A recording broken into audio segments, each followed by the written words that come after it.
Tafarraa Ta'eeraa Cibsan jedhama. Waggaa 28 afaan Oromoo kanan barsiise guutuu Finfinnee keessatti. Waggaa 28 kana 8 yeroo barsiisu karaan carqii yookaan wayyaa yookaan huccuu naaf hin taane. Rakkoo guddaa keessa dabarseeni. Narraa akka fakkeenya fudhattan barbaada ilmaan Oromoo, dhala Oromoo. Afaan keenya kun hin balaaleffatu. Keessumaa qubee ta'uun qabu, qubee laatinii ta'uun qabu. Kuni yeroo tokko 84 Naqqamte keessatti rakkoo guddaa boolla keessa seenee baheen gara mandii kanan gahe. Kanaaf hin balaaleffatu.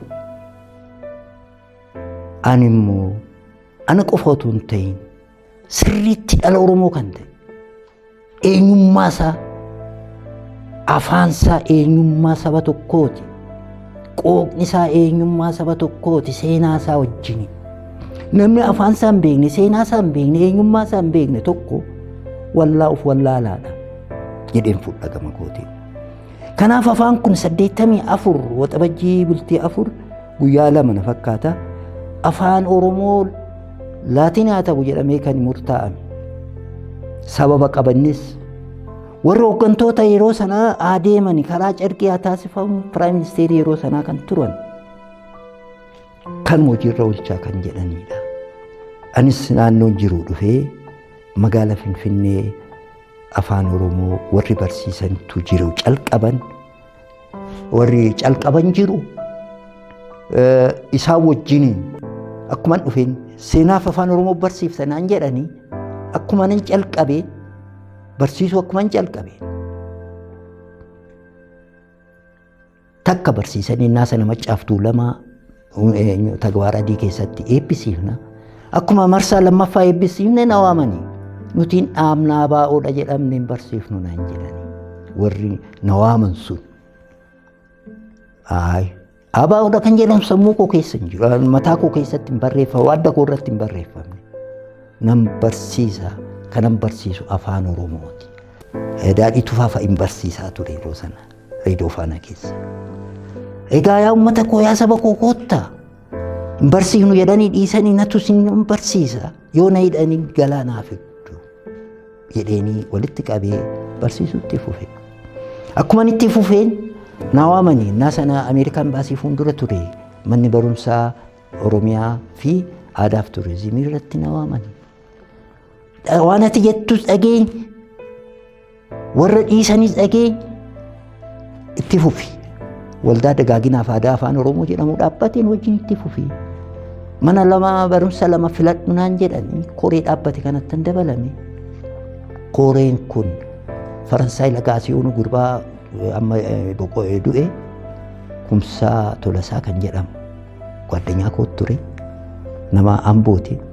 Atasitti barsiisan mana barumsa Baalchaa Abbaa Nafsoo mana amma barsiisu kanatti barsiisa jennee ittaan fufee almaan koo. Yeroo itti fufu kana hin barsiiftuu dhaabii qubeen naa Tafarraa Yiwood maal qubee udaan saree hin barsiiftu naajjeesa dhiisuma barsiisa. Manaan naga'u barattoonni koo mana naannaanii galgala hin dhiisu. Naajjeesaa jedhee ittuma fufaa dhakaanatti darbatu naa baaruu maal jedhu Tafarraa qubee jedhu qubee Tafarraa jedhu. Itoo kanaan jiru egaa kanarratti yeroon barsiisu waan inni amma irratti deebi'ee dubbadhu tokkotu jira. Qubaa kootii miti amma afaan kun akka dagaagu kan taasisan yeroo sanaa barsiisonni naannoo Oromiyaa jiran maqaa baa'ooti isaanis rakkoon manirra jiru. Laatinii kan jedhamu barreeffamu ittiin dubbachuunis barreessuun hin danda'amu rakkisaadha. Afaan wayii of keessaa qaba. Kan jedhamu qabu Oromiyaa kan jedhamu wayii of keessaa qaba. Kan jedhamu qaba. Ani hin ta'u jedhee barsiisonni yeroo sana naannoo Oromiyaa jiran kan du'anis jiru kan hidhamanis jiru ani ragaan ta'aaf barsiisota kan seenaatu isaan yaadata. Dagaagina afaan kun ammas qaqqabeef ana qofaa miti. Egaa ta'u kanaan jiru bara 1994 yookaan 93 kana keessa tokko dhaabni yeroo sana jiru ODD yookaan OPDO asii ari'amanii guutuu Finfinneetii gara Adaamaatti akka deeman taasifamanii. Yeroo san gara Adaamaa taasifaman kana maccaaftuu lama warri hidhamanis jiru. Handhuura Oromiyaa keessaa eessadha nuti as ennaa jedhan. Kun yoomi 97. Ani silaa rakkoo guddaa keessan jira. Deema isa Adaamaa deemi. Asitti hin barsiiftu naan jedhu. Ani sun ajjeesa. Ani maaliifan of qopheesse du'aafan of qopheesse. Akkanumatti as hin geenye afaan kun. Abbootiin keenya irratti du'anii irratti wareegamanii fakkeenya kan akka Jeneraal Taaddasaa Birruu, Ilimuu Qilxuu, Maammoo Manabbar. Tokkos immoo Furgaasaa Boruu kan jedhamu ጓደኛው kooti waggaa 11 manidha. Dambidollootti wareegame. Kun du'an fuulduratti warra wareegaman. Waa'ee qabsoo keenyaa kana, waa'ee saba uummataatiif, waa'ee mirga keenyaatiif. Egaa na ajjeesaa jechaa ta'uun jiru. Amma 90 filannoon 97 ibiddi boba'e. Kanarratti yeroo sana Piraayim Ministeerii kan turan koottaa biyya abbaa qabdi biyyi kan Oromiyaati. Adaamaa irraa Finfinnee koottaa jedhanii gaafa isaan Finfinnee dhufan ana hafuura baafadhe. Saarbeetii kan jedhamee waamamu kunis barumsa ijaarame 97. Galmi istaadiyeemii fi hundura jirus barumsa 97 calqabame. Sangaataraattis immoo eenyu hibrat mana baankii hibrat Oromiyaa kan jedhamus barumsa amma warri katti na sardan waan dubbatan wallaalan waan jedhan wallaalan. Baruma 98 immoo waldaa dargaggoota Oromiyaa dhaabbate. Ijoollee sinan barbaadan isin faana nan jira. Ilmaan koo egaa jabaadhaan harkaa fuudhaa. Chaampaa isaaniitti kan fayyadamuu calqabe aadaaf dagaaginaa kan jedhamu dhiise. Namooti baay'ee gurguddoodha kanan barsiisu. Ijoollee miti. Abukaatoo, injiinaroota, doktoroota. Baroota sana baratanii fi miti afaan keenya gaa seera mataa isaatii qaba. Egaa kanaaf qaabsoodhaan kanas ga'e kana itoon beekin harkaa ba'e. Hin balaaleffatu waa lama balaaleffatu. Tokko afaan Laatinii qubee ta'uu afaan Oromoo. Lammaffaa Oromiyaa jedhamee waamamu. Akkuma naannoo biraa naannoo Oromoo jedhama malee Oromiyaan kun wayii of keessaa qaba. Duubni isaa wayii qaba nuun jedhu. Kun itoon beekin hojiirra oolee. Hojiirra oolee waa tokkotu immoo uumame. Egaa jabaadha ilmaan kun jedhee. Jabaadha jedhee ambaasaadaraanii namuudanii jira. Ittaanaa pireezidaantii Oromiyaa irraa kana fudhe. Ambaasaadara afaanii fi aadaa jedhanii ammallee of harkaan qaba. Deebisanii egaa bifa adda addaatiin badhaasa adda addaas argadhullee gammadaan dhufe. Dargaggeessa jechuun dargaggeettii jechuun ija ofii gurraattii kanan jedhannaa walgahii isaa irratti na waaman. Namni ija isaa kana gurraattii kana malee arguu hin danda'u. Nutis ijoollee keenya kana malee arguu hin dandeenyu. Yaa ilmaan kun jabaadha. Waliin qoodina. Wal qooduun kun seenaa uummata Oromoo barsiisaan ture. Oromoo jechuun maqaa namaati. Oromtichi kun ilmaan qaba. Booranaaf Baarentummaa jedhama ilmaan isaa kun lamaan. Boorannan qaba Baarentummaa qixxisuudha. Booranni ijoollee 5 sun 4. Amma isaantu baay'atee miliyoonii 50 ol sabni Oromoo taane ilmaan kun waliin qoodinaa karaa sareen cabsitee waraabessi gala jedhu. Karaan baniinaa tokko ta'a jedhee dargaggeessi koo tokkummaa uumanii ciminaan itoo adeemaa jiran waa tokkummaa uumame. Qeerroof qarreen immoo didichaa duuba kooti naqaqqaban. Isaan kana fuulduraa gorsaa isaan sun duubaan yaa ilmaan koo jabaadha. Yaa ilmaan koo naa cima. Wal qooduu kana balleessaa kan biraa miti. Wal qooduu yoo baanne nuti tokko yoo taane diinni karaa cabsee nu keessa gadu jiru. Jedhee gorsaan jira. Ammas akkasumatti gorsaa jira. Egaa ta'u malee waa'ee afaanii kanarratti yoo ilaalle afaan mallattoo saba tokkooti.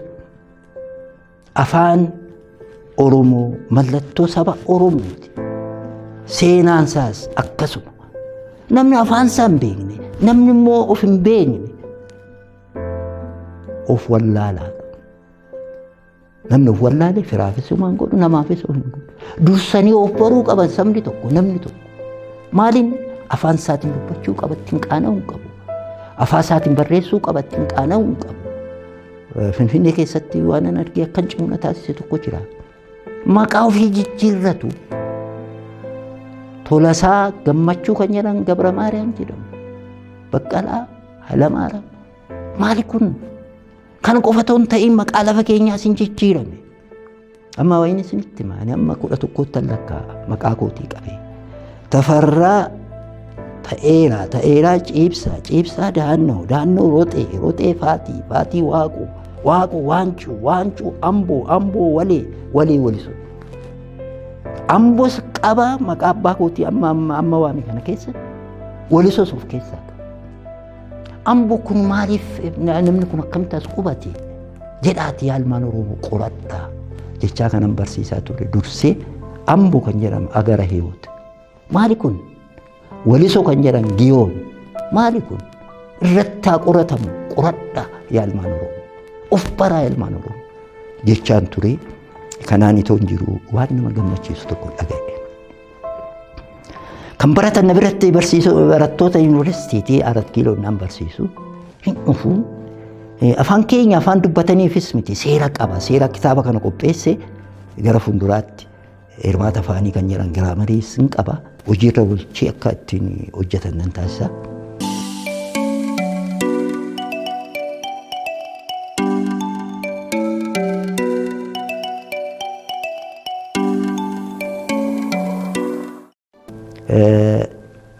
Akkamii naannoo Oromiyaa maal keessa jiru jedheen qoradha naan barsiisu akkanumaanii miti.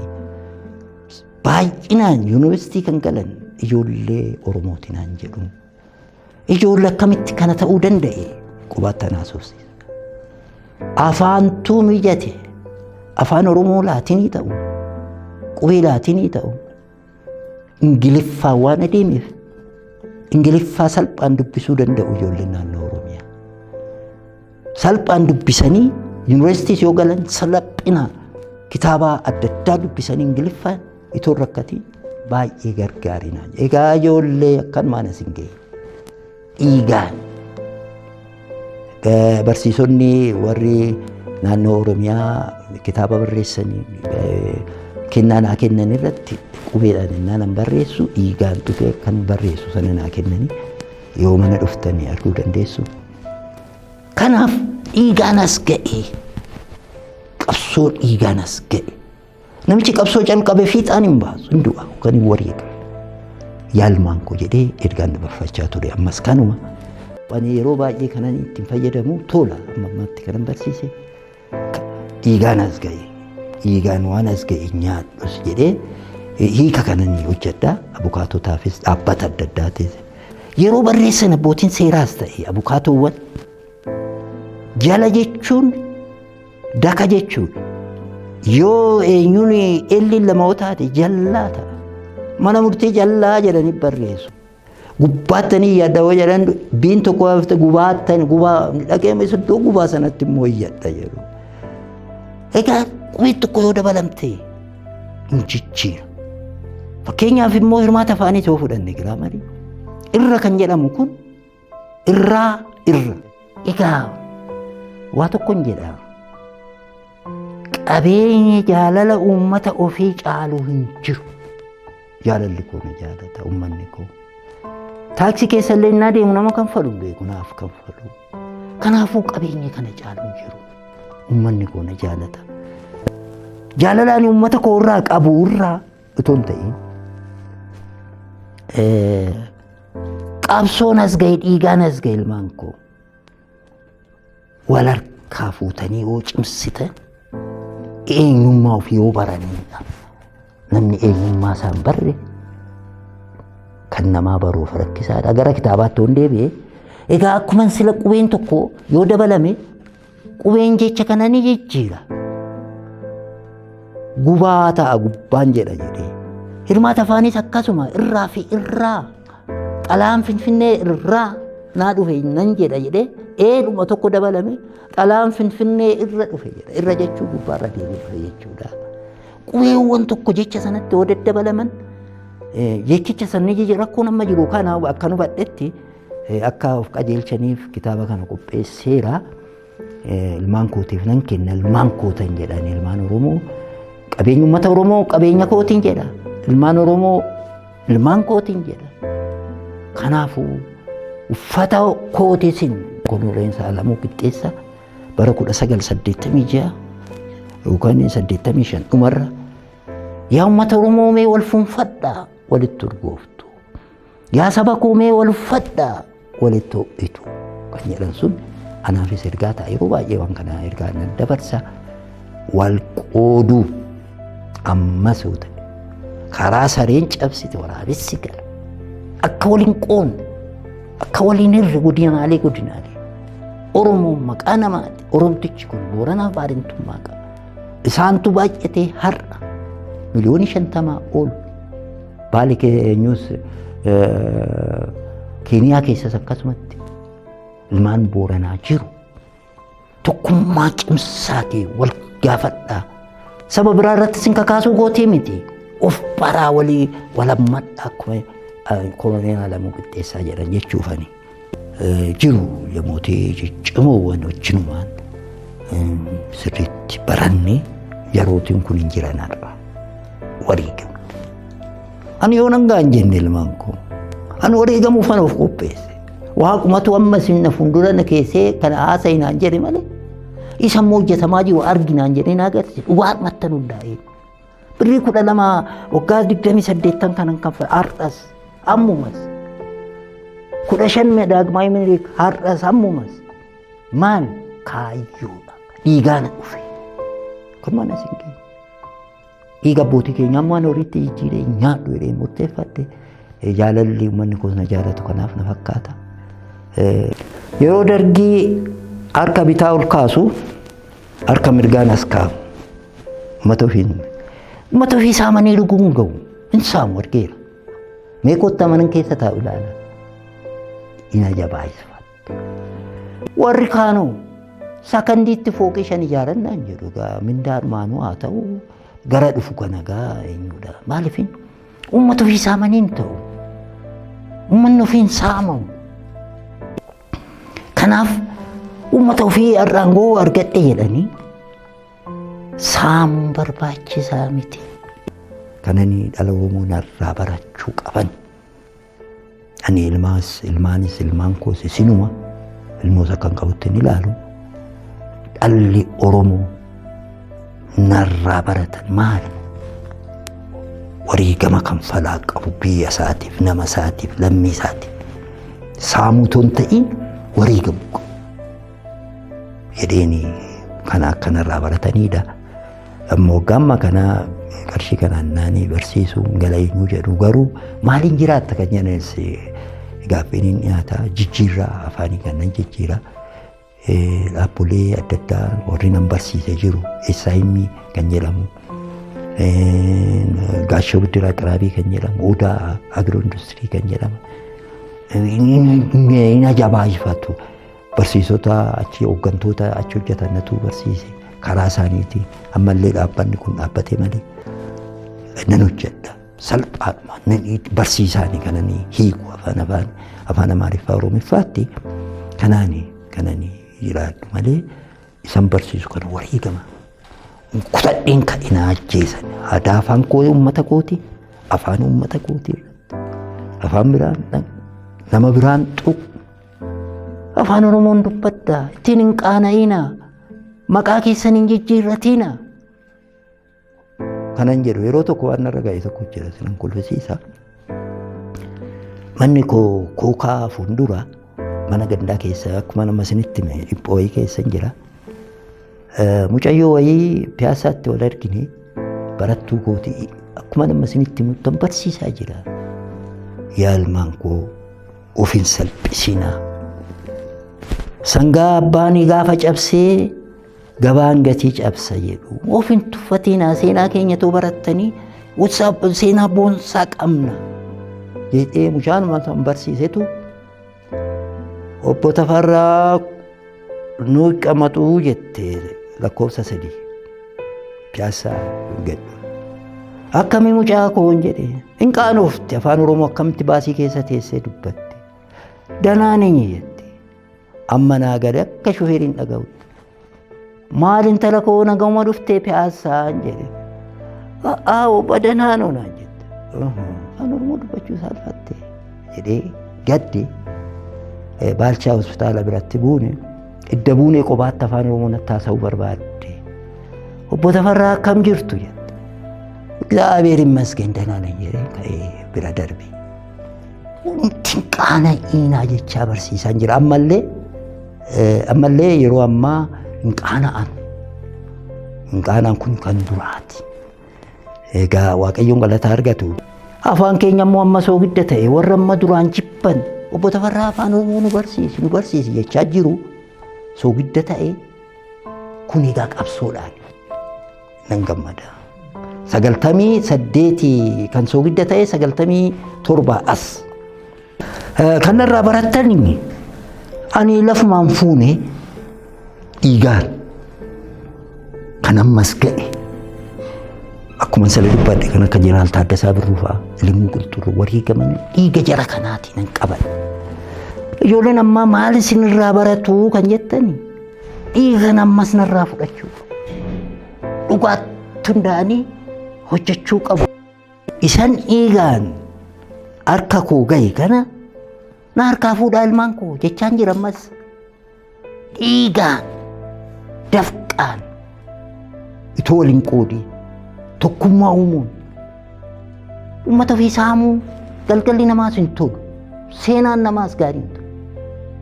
Mee ilaalamee seenaa warra wareegaman kinoo kaasaa warra jiru homaan qaban. Anis homaan qabu.